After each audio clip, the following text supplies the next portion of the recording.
Assalamualaikum warahmatullahi wabarakatuh. Kami dari kelompok 6 akan membahas tentang pembunuhan selebriti terkenal di New York. Perkenalkan, nama saya Zakia Rizky sebagai moderator. Perkenalkan, nama saya Raufa. Perkenalkan, nama saya Cindy Waleta. Perkenalkan, nama saya Melanie Verticia. Perkenalkan, nama saya Nabila Balkis. Kami akan membahas tentang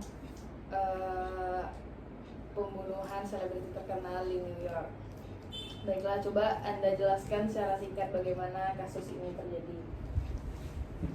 Pada bulan Januari 2022, seorang selebritis musik terkenal Melody Parker ditemukan tewas di dalam apartemennya di kota New York.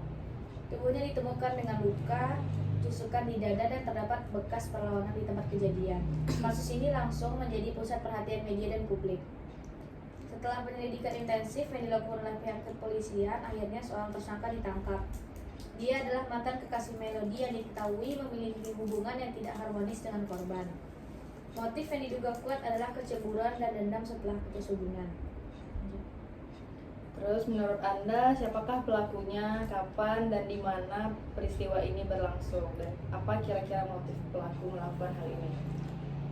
Korban dan pelaku. Korbannya itu adalah Melody Parker, seorang penyanyi dan bintang musik pop yang sangat terkenal dan banyak penggemar.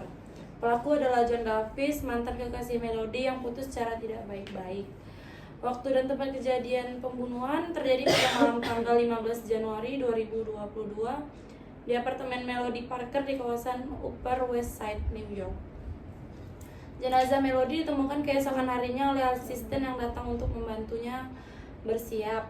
Motif dan bukti pembunuhan diduga kuat adalah kecemburuan dan dendam John setelah diputuskan oleh Melody. Bukti-bukti yang ditemukan sidik jari John di TKP rekaman CCTV menunjukkan John mendatangi apartemen Melody malam itu, bekas perlawanan di tubuh korban serta adanya petunjuk percekcokan antara keduanya. Baik, apakah polisi sudah menindaklanjuti kasus ini? Penyelidikan dan persidangan, polisi mengumpulkan semua bukti dan mengidentifikasi John sebagai tersangka utama. Persidangan digelar dan John dituduh sebagai pembunuhan berencana terhadap Melody. Jaksa berhasil membuktikan tuduhan serta bukti-bukti yang ada serta kesaksian para saksi. Hukuman: setelah menjalani persidangan, juri menyatakan John David bersalah atas pembunuhan Melody Parker. John dijatuhkan hukuman penjara seumur hidup tanpa kemungkinan pembebasan bersyarat. Hukum meyakinkan ini adalah pembunuhan keji yang dilakukan dengan motif dendam pribadi. Baik, menurut Anda apa saja tindak pidana yang terjadi di dalam kasus ini? Yang pertama, pembunuhan berencana. Tindakan John Davis yang membunuh Melody Parker dengan sengaja dan direncanakan sebelumnya merupakan tindak pidana pembunuhan berencana yang sangat berat. Motifnya adalah dendam dan kecemburuan setelah putus hubungan dengan korban. Yang kedua, pembunuhan sadis, yaitu dari bukti yang ada seperti luka, tusukan, dan bekas perlawanan.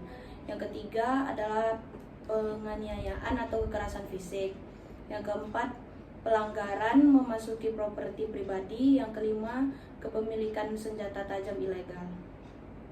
Baik, jadi menurut Anda apa sebab akibat terjadinya peristiwa ini?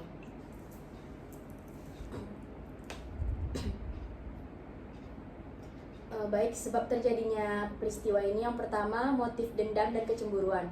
Faktor utama yang menyebabkan terjadinya kejahatan ini adalah dendam dan kecemburuan John Davis terhadap Melody Parker setelah berhubungan mereka berakhir. John sepertinya tidak menerima kenyataan putusnya hubungan ini sehingga memicu dendam dan hasrat untuk membalas dendam. Yang kedua, putus hubungan tidak baik disebut bahwa John dan Melody putus secara tidak baik, menandakan adanya ketidakharmonisan dan percekcokan yang parah di antara keduanya. Ini bisa jadi pemicu awal timbulnya niat jahat John.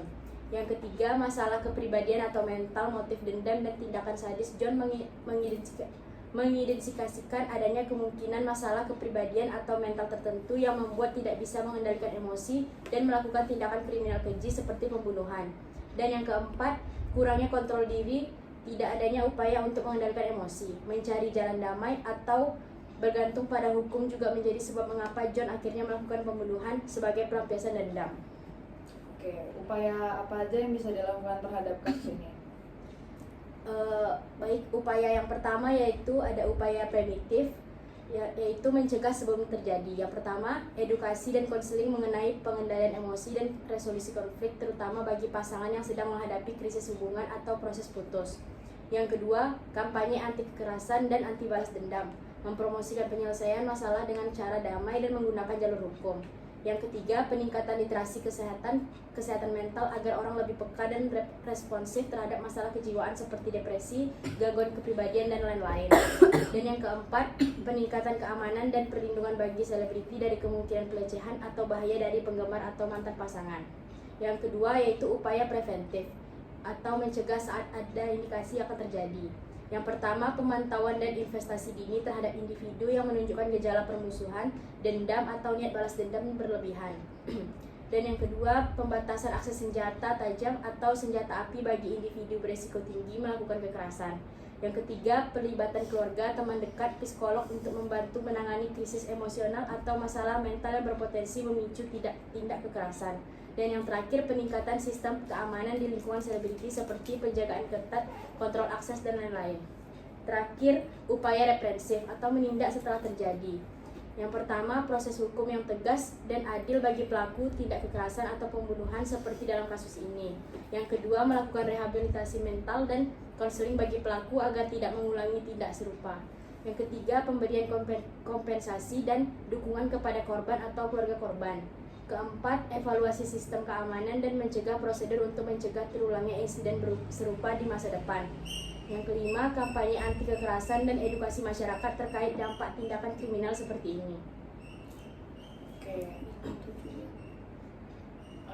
Gimana sih reaksi masyarakat setelah tahu adanya kasus ini?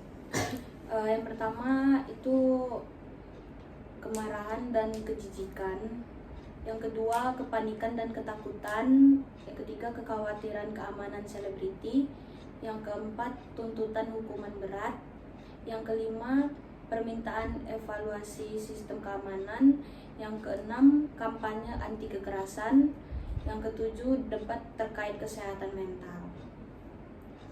Secara umum, reaksi masyarakat terhadap kasus ini adalah kemarahan, ketakutan, kekhawatiran, permintaan hukum berat, serta tuntutan perbaikan sistem keamanan dan edukasi anti kekerasan untuk mencegah pengulangan insiden tragis serupa.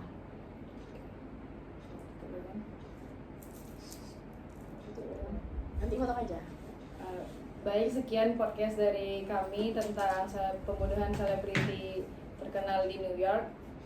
Apabila ada kesalahan kata, mohon maaf. Sekian, terima kasih. Assalamualaikum warahmatullahi wabarakatuh.